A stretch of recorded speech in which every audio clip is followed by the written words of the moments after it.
Selection process এটার meaning সত্যিই আমরা সবাই মানে দ্বিধা বিভক্ত। এটার মানে নেই, আমার কোনো দোষ নেই, তোমাকে টার্মিনেট করে দিলাম, তোমার প্যানেল ক্যান্সেল, তাই জন্য আবার পরীক্ষা দিতে হবে সেই একই চাকরি পাওয়ার জন্য, সেটা আমরা মানতে পারব না। যারা চাকরিহারারা ছিল তাদের কথা শুনতে চাইছিলেন না খুব একটা।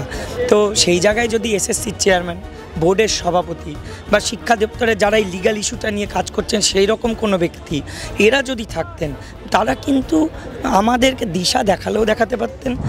ক্ল্যারিফাই করুক, যদি এটাই হয় যে আবার পরীক্ষায় বসতে হবে এবং সেই প্রথম থেকে যে পদ্ধতিগুলো মেনটেন করে হয় সেরমভাবে, তাহলে এটা তো খুব মানে আমাদের জন্য অসম্মানজনক। এদের কথায় আমরা ওই যে বারবার বিভিন্ন দপ্তরে ছুটে বেড়াচ্ছি, এইটা না করে এক জায়গায় বসে আলোচনাটাও খানিকটা এগোতো বলে আমার মনে হয়। কোনো রকমই আশ্বাস বা ভরসা বা আস্থা এগুলোতে মানে এগুলো রেখে আমরা কিন্তু এগোতে পারবো না।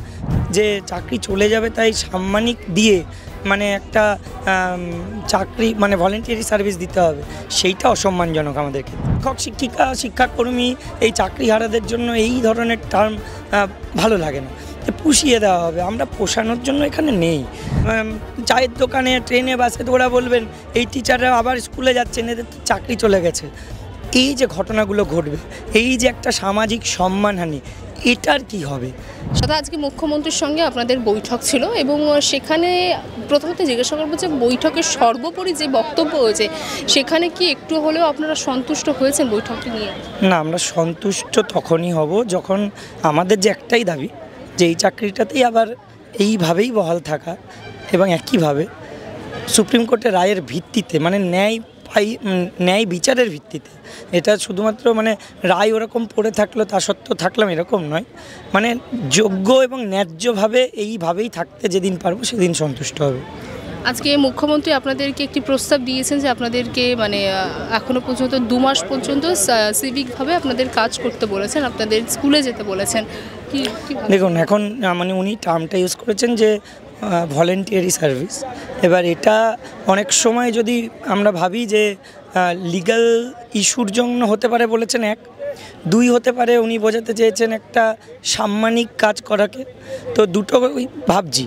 এখন যদি এটা হয় ভলেন্টিয়ারি সার্ভিস যে উনি লিগ্যাল ইস্যুর জন্য ইউজ করতে বাধ্য হয়েছেন, দ্যাট ইজ ওকে। কিন্তু যদি এটা হয় যে চাকরিটা চলে যাবে এবং উনি তা সত্ত্বেও একটা মানে স্যালারিটা বজায় রাখবেন হয়তো বা সাম্মানিক দেবেন কিছু একটা, তার বদলে এই সার্ভিসটা করে যাব, ওটাকে ভলেন্টারি সার্ভিস বলেছেন। আক্ষরিক অর্থে যদি এটাই মিনিং হয় তাহলে এটা খুব অসম্মানজনক হবে আমাদের জন্য। তিনি বলছেন যে ABCD অনেক মানে প্রস্তাব, অনেক পদ তার কাছে রয়েছেন, তাহলে এখনও পর্যন্ত সেই পদগুলো ব্যবহার কেন করা হচ্ছে না?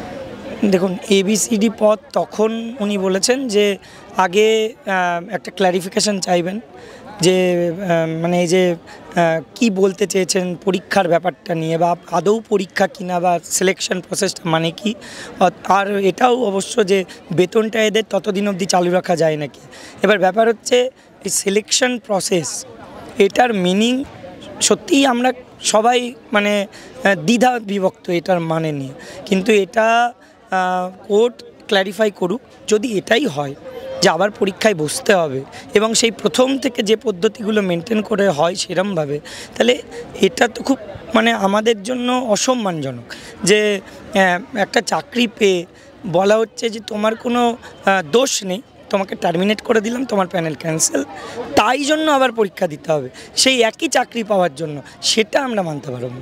মুখ্যমন্ত্রী আজকে বলেছেন যে রাজ্যকে যোগ্য অযোগ্য বাছাইয়ের সময় দেওয়া হয়নি, সুপ্রিম কোর্টের উদ্দেশ্যে বা হাইকোর্টের উদ্দেশ্যে, আদালতের উদ্দেশ্যে এই কথাটি বলা হচ্ছে। আপনি কি এটা মানেন যে রাজ্যকে সময় দেওয়া হয়নি? না, এটা আমি একেবারেই মানি না। কারণ হাইকোর্টে মানে এই ঠিক যোগ্য অযোগ্য এই ব্যাপারটা মানে এসএসসি হয়তো এতটা ক্লিয়ারলি বলেনি।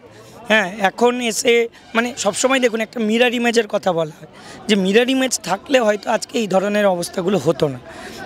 যেটা আপারের ক্ষেত্রে হয়েছে, যে আপারেও কিন্তু প্যানেল ক্যান্সেল হয়েছিল, কিন্তু যেহেতু মিরর ইমেজ ছিল সেই জন্য কিন্তু রিপ্যানেলিং হতে হয়েছে।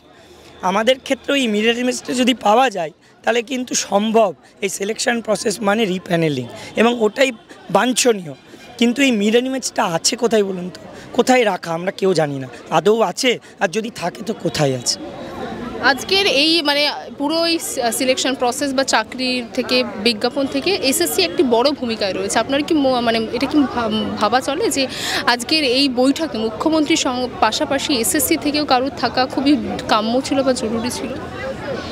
এইটা একদমই একটা, আপনার যে কথাটা সেটা একদম সঠিক, যে এখানে কোনো রাজনৈতিক ব্যক্তিত্ব, মানে আমরা হয়তো রাজনৈতিক বলতে পারবো না সরাসরি, হয়তো সাহিত্যিক ছিলেন, কিন্তু তারা তো আমরা জানি যে একটা নির্দিষ্ট রাজনৈতিক দলের সমর্থক। তাহলে তাদের আপনারা দেখেছেন নিশ্চয়ই, যারা চাকরিহারারা ছিল তাদের কথা শুনতে চাইছিলেন না খুব একটা। তো সেই জায়গায় যদি এসএসসির চেয়ারম্যান, বোর্ডের সভাপতি বা শিক্ষা দপ্তরে যারা এই লিগ্যাল ইস্যুটা নিয়ে কাজ করছেন সেই রকম কোনো ব্যক্তি এরা যদি থাকতেন, তারা কিন্তু আমাদেরকে দিশা দেখালেও দেখাতে পারতেন, বা তাদের কথায় আমরা ওই যে বারবার বিভিন্ন দপ্তরে ছুটে বেড়াচ্ছি এইটা না করে এক জায়গায় বসে আলোচনাটাও খানিকটা এগোতো বলে আমার মনে হয়। অনেকেই যারা বৈঠকে ছিলেন, বৈঠক থেকে বেরিয়ে এসে আপনাদের মধ্যে তারা বলছেন তারা অসন্তুষ্ট মুখ্যমন্ত্রীর আজকের এই বক্তব্যে বা আজকে যে তিনি যে প্রস্তাব দিয়েছেন সেই প্রস্তাবে। দেখুন, কয়েকটা জিনিস আমরা সহমত নয়। প্রথমত, উনি এই ভলেন্টিয়ারি কথাটা কেন ব্যবহার করেছেন, লিগ্যাল ইস্যুর জন্য হলে দ্যাট ইজ ওকে, আবার বলছি, কিন্তু এটা যদি হয় যে চাকরি চলে যাবে তাই সাম্মানিক দিয়ে মানে একটা চাকরি মানে ভলেন্টিয়ারি সার্ভিস দিতে হবে, সেইটা অসম্মানজনক আমাদের ক্ষেত্রে। দ্বিতীয়ত, উনি এইটাকেই হয়তো বলেছেন যে 2 মাস যেহেতু চাকরি থাকবে না, সেই জন্য 2 মাসের টাকাটা পুষিয়ে দেওয়া হবে। এই যে পুষিয়ে দেওয়া হবে, এটাও ঠিক শিক্ষক শিক্ষিকা শিক্ষাকর্মী এই চাকরিহারাদের জন্য এই ধরনের টার্ম ভালো লাগে না, যে পুষিয়ে দেওয়া হবে। আমরা পোষানোর জন্য এখানে নেই। আর আবার উনি এটাও বলেছেন যে এই যে এত দেখুন যোগ্য অযোগ্য, হ্যাঁ, মানে চাকরিতে যে দুর্নীতি হয়েছে সেটা নিয়ে মানে দ্বিমত কি কারোর থাকতে পারে? তাহলে অযোগ্য যে আছে এটা নিয়ে তো দ্বিমত থাকতে পারে না। তাহলে যোগ্যদের কথা আজকে বললাম, অযোগ্যদেরটাও পরে ভাববো। তাহলে পরে ওদেরটা কি ভাববেন? আপনাদের যদি মনে হয় যে যোগ্য অযোগ্য পৃথকীকরণের জন্য চাকরি থাকলো না, বারবার লিস্ট চেয়েছে, উনিই বলছেন সুপ্রিম কোর্ট লিস্ট করে দিক যোগ্য আর অযোগ্য, তাহলে অযোগ্যদের কথা ভাববেনটা কি? সুপ্রিম কোর্টকে লিস্টটা দেবে না এসএসসি দেবে? কথাটা এইখানে, লিস্ট তো দেওয়ার কথা এসএসসির, যোগ্যদের আর অযোগ্যদের তালিকা দেওয়ার কথা এসএসসি সেই তালিকাটা কিছুটা সিবিআইটা রিলাই আপন করেছে, কিছুটা নিজেদের তরফ থেকে দিয়েছে। সুপ্রিম কোর্ট করতে পারতো বলতে হয়তো কোনো কমিটি গঠন করে তদন্ত করে সেগ্রিগেশন করতে পারতো, ওটা যদি বলতেন মানতাম, কিন্তু সুপ্রিম কোর্ট করে দেবে যোগ্য অযোগ্য কোনটা। এবার দেখুন রায়ে বলা আছে অযোগ্য সংখ্যা কোনটা, তাহলে উনি কোন সংখ্যাটাকে ভিত্তি করে এই যাদের বেতন ফেরতের কথা বললেন সেগুলোই অযোগ্য। সর্বোপরি মুখ্যমন্ত্রীর প্রস্তাবে কি এই মুহূর্তে আশ্বাস রাখছেন 2 মাসের জন্য? আগামী 2 মাস কি আপনারা স্কুলে যাচ্ছেন? এটা বিষয়ে আমরা আলোচনা করে সিদ্ধান্ত নেব। তবে আমরা মানে কোনো রকমই আশ্বাস বা ভরসা বা আস্থা এগুলোতে মানে এগুলো রেখে আমরা কিন্তু এগোতে পারবো না। যদি কেউ স্কুলে যাইও, সেই মানসিকতা নিয়ে কি আমরা স্কুলের শিক্ষাদান করতে পারবো? কোনো দিন সম্ভব না। সবসময় মনে হবে চাকরিহারা। এমনকি যারা আমাদের মানে সহকর্মীরা, তারা তো মনে তাচ্ছিল্য করবেন, তারা ভাববেন আরে চাকরি চলে গেছে তাও আসছে। পাড়ার লোকেরা, ওই স্কুল চত্বরের লোকেরা ভাববেন চাকরি চলে গেছে তাও আসছে। চায়ের দোকানে, ট্রেনে, বাসে ওরা বলবেন এই টিচাররা আবার স্কুলে যাচ্ছেন, এদের তো চাকরি চলে গেছে। এই যে ঘটনাগুলো ঘটবে, এই যে একটা সামাজিক সম্মানহানি, এটার কি হবে? শিক্ষা ব্যবস্থার কি হবে? আমাদের কি হবে?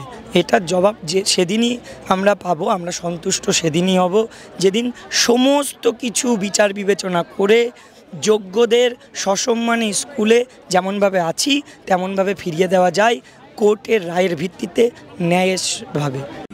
বাংলা হান্টের আরও খবর দেখতে নজর রাখুন। বাংলা খবর মানেই বাংলা হান্ট।